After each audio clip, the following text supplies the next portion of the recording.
Hello friends, आपका स्वागत है हमारे चैनल पर। मेरा नाम है ध्रुव और आप देख रहे हैं द लर्नर्स कम्युनिटी। आज की वीडियो में हम बात करेंगे एक सब्जेक्ट फंडामेंटल्स ऑफ साइकोलॉजी के क्वेश्चन पेपर के बारे में। ये आपका यूनिक पेपर कोड है, आप देख सकते हैं। अगर आपके पास भी सेम यूनिक पेपर कोड है मतलब ये वीडियो आपके लिए है।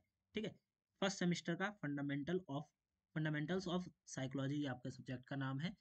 ये जो क्वेश्चन पेपर है ये बीए प्रोग्राम का क्वेश्चन पेपर है, फरवरी मार्च 2023 के ईयर का। ठीक है, बात करें इस क्वेश्चन पेपर के बारे में तो आपका 90 नंबर का क्वेश्चन पेपर होगा। 3 घंटे आपको दिए जाएंगे पेपर को कंप्लीट करने के लिए। अटेम्प्ट ऑल क्वेश्चंस, जितने भी क्वेश्चन दिए गए हैं सारे के सारे आपको क्वेश्चन करने। All question carry equal marks, मतलब जितने भी क्वेश्चन है सभी क्वेश्चन इक्वल मार्क्स के हैं, कोई भी क्वेश्चन कम या ज्यादा का नहीं है। साथ के साथ आप या तो पेपर हिंदी में लिख सकते हैं या तो पेपर इंग्लिश में लिख सकते हैं, ये आपके क्वेश्चन पेपर में बताया गया है। ठीक है, तो इस क्वेश्चन पेपर को हम देखेंगे किस प्रकार के इंपॉर्टेंट क्वेश्चंस आपसे पूछे जा सकते हैं आपके एग्जामिनेशन के दौरान। ठीक है, जिससे आपको आइडिया लग जाएगा कि ये जो क्वेश्चन है या ये जो क्वेश्चन पेपर है ये आपके लिए कितना जरूरी है।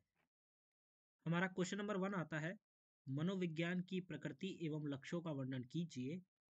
संरचनावाद और प्रक्रियावाद की प्रक्षेपीय को विस्तार से समझाइए। ठीक है, ये क्वेश्चन है आपका। तो यहाँ पे सबसे पहले आपको इस क्वेश्चन को जो पार्ट्स है उसमें डिवाइड करना होगा। तो पहले पार्ट में आपसे पूछा गया है कि मनोविज्ञान की प्रकृति और लक्ष्यों का वर्णन कीजिए। ठीक है, तो पहले पार्ट में आप जो आंसर है उसमें प्रकृति और लक्ष्यों को एक्सप्लेन करेंगे मनोविज्ञान के। ठीक है, जब आप ये जो चीजें एक्सप्लेन कर लेंगे तो उसके बाद आएगा संरचनावाद और प्रक्रियावाद के प्रक्षेपे को विस्तार में बताइए। ठीक है, फिर आपको संरचनावाद और प्रक्रियावाद को एक्सप्लेन करना है। ठीक है, विस्तार से बताना है। यहाँ पे हो सकता है आप थोड़ा डिटेल में ना भी बताएं ऊपर के 2 पॉइंट्स को जो कि प्रकृति और लक्ष्य है, परंतु आपको ये जो संरचनावाद वाला टॉपिक है इसको आपको काफी डिटेल में एक्सप्लेन करना होगा। ठीक है, क्वेश्चन नंबर 1 को और के ऑप्शन के साथ रखा गया है। तो और में पूछा गया है कि मनोविज्ञान के क्षेत्र की व्याख्या कीजिए और इसे विज्ञान क्यों कहा जाता है। मनोविज्ञान के किसी एक प्रक्षेप्य पर विस्तार से बताइए। ठीक है, पर्सपेक्टिव जो होते हैं उसको आपको विस्तार से बताना है। अब देखिए, मनोविज्ञान के क्षेत्र की व्याख्या कीजिए। सबसे पहले आपको मनोविज्ञान के क्षेत्र की व्याख्या को बताना है। व्याख्या मतलब उसका जो क्षेत्र है उसको डिटेल में बताना है। उसके साथ साथ इसे विज्ञान क्यों कहा जाता है ये भी आपको एक्सप्लेन करना है। मतलब ये आपको एक्सप्लेन इस प्रकार से करना है कि आपको उदाहरण भी देना है कि विज्ञान क्यों कहा जाता है इसे। ठीक है, जब आप ये चीजें बता लेंगे तो आपको यहाँ पे मनोविज्ञान के किसी एक जो पर्सपेक्टिव है उसको विस्तार से बताना है। जैसे कि यहाँ पे लिखा गया है, elaborate on any one perspective of psychology. ठीक है, तो मनोविज्ञान का जो एक पर्सपेक्टिव है उसको भी आपको यहाँ पे एक्सप्लेन करना होगा। ठीक है, आपका क्वेश्चन नंबर 1 जो है वो इस प्रकार से है। और के ऑप्शन के साथ आपको दिए जाएंगे काफी सारे क्वेश्चंस, तो आप चाहे तो ऊपर वाला अटेम्प्ट कर सकते हैं, चाहे तो नीचे वाला अटेम्प्ट कर सकते हैं। बात करें क्वेश्चन नंबर 2 की, इसमें पूछा गया है आपसे, क्वेश्चन नंबर 2 में पूछा गया है कि क्लासिकल कंडीशनिंग के सिद्धांत की व्याख्या करें। ठीक है, क्लासिकल कंडीशनिंग का जो सिद्धांत है इसको आपको पहले व्याख्या करनी है। मतलब इस सिद्धांत के बारे में आपको जो भी डिटेल आपको पता है वो आपको बतानी है। उसके बाद इसी क्वेश्चन में साथ के साथ पूछा गया है कि रोजमर्रा की जिंदगी में क्लासिकल कंडीशनिंग कैसे लागू की जा सकती है। ये जो सिद्धांत है क्लासिकल कंडीशनिंग का, ये किस प्रकार से आपकी डेली लाइफ में लागू किया जा सकता है आपको ये बताना है। ठीक है, तो पहला पार्ट तो आपका यहाँ से लेकर यहाँ तक हो जाता है और दूसरा पार्ट बचा हुआ आपका जो क्वेश्चन है वो हो जाता है। बात करें क्वेश्चन नंबर 2 को और के ऑप्शन के साथ दिया गया है, तो मेमोरी के विभिन्न मॉडलों को विस्तार से समझाइए। ठीक है, मेमोरी के जो अलग अलग मॉडल्स हैं, डिफरेंट मॉडल्स हैं, उनको आपको डिटेल में बताना है। ठीक है, विस्तार में बताने का मतलब ये है कि आपको डिटेल में बताना है। 18 नंबर का आपका क्वेश्चन है।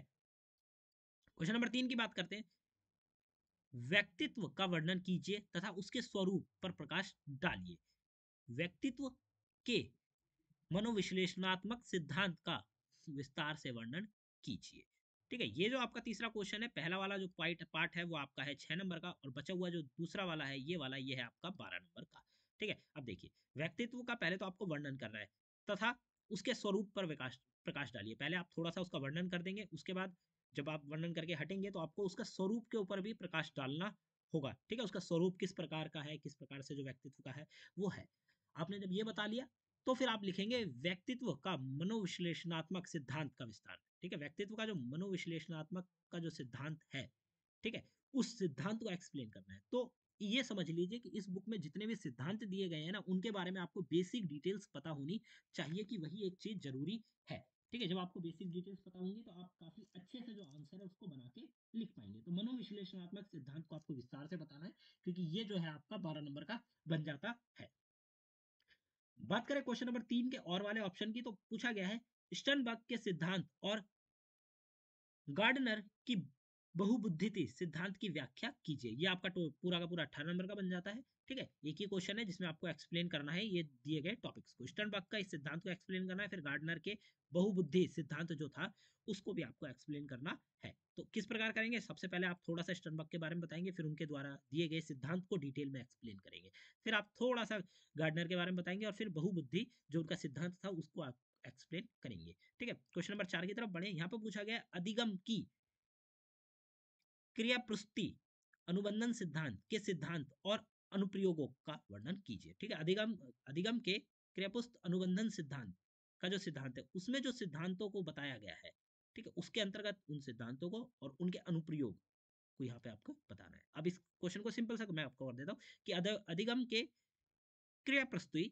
अनुबंधन का जो सिद्धांत है, जिसमें काफी सारे अंदर आप कह सकते हैं एक बड़ी थ्योरी है, उसके अंतर्गत छोटी छोटी थ्योरीज है। ठीक है, तो उन थ्योरीज के सिद्धांतों को आपको एक्सप्लेन करना है, साथ के साथ अनुप्रयोगों का जो है उसको भी वर्णन करना है। ठीक है, क्वेश्चन नंबर 4 आपका ये पूछता है। क्वेश्चन नंबर 4 जो है वो आपका ये वाला जो क्वेश्चन है डायरेक्ट ये आपका 18 नंबर का पूछ लिया गया है। ठीक है, इसके और वाले ऑप्शन की तरफ चले तो यहाँ पे पूछा गया है, देखिए यहाँ पे दो तरह से पूछा गया। और वाले ऑप्शन में पूछा गया है व्यक्तित्व को परिभाषित कीजिए, व्यक्तित्व के मानवतावादी सिद्धांत की विस्तार से व्याख्या कीजिए।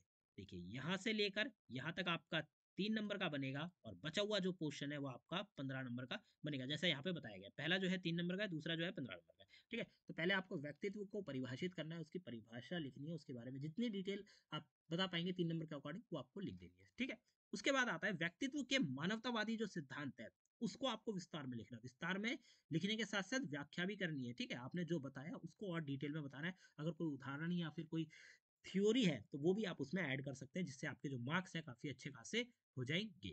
ठीक है, क्वेश्चन नंबर 5 की तरफ चलते हैं।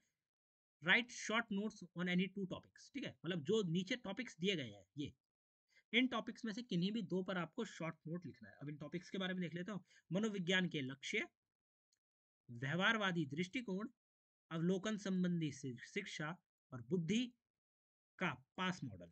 ठीक है, पास मॉडल ऑफ इंटेलिजेंस जो है वो आपको एक्सप्लेन करना है। अब देखिए 9 नंबर के आपके टॉपिक्स है, मतलब कोई से भी आप दो टॉपिक एक्सप्लेन करिए, एक 9 नंबर का होगा, एक 9 नंबर का होगा। ठीक है, तो आपको काफी डिटेल में एक्सप्लेन करना होगा, ऐसा ना हो कि आप थोड़ा सा एक्सप्लेन कर दें कुछ लाइनों में, जिससे आपके जो मार्क्स हैं वो काफी हद तक कट सकते हैं। ठीक है, तो आपको क्या करना है, मनोविज्ञान का अगर आप मनोविज्ञान के जो लक्ष्य हैं अगर आप इन्हें डिटेल कर एक्सप्लेन कर रहे हैं तो इन्हें आपको काफी अच्छे से एक्सप्लेन करना होगा। ठीक है, तो आप ये जितने भी टॉपिक्स इस क्वेश्चन पेपर में बताए गए उन सभी को आप कवर करिए अच्छे से। एग्जाम से पहले 1 से 2 बार आप उनको पढ़ लीजिए, ताकि आपके दिमाग में वो चीज़ घूमती रहे कि हाँ इस टॉपिक से रिलेटेड जो कंटेंट है वो ये है। अगर उसके आप आसपास का भी कंटेंट को डिटेल में बता के लिखते हैं तो भी आपके मार्क्स के चांसेस बढ़ जाते हैं। ठीक है, क्वेश्चन कोई भी नहीं छोड़ना है, सिंपल सी बात है। ठीक है, आपको कोई भी क्वेश्चन ऐसा नहीं है कि आपको छोड़ देना है। तो ये थी आपकी वीडियो।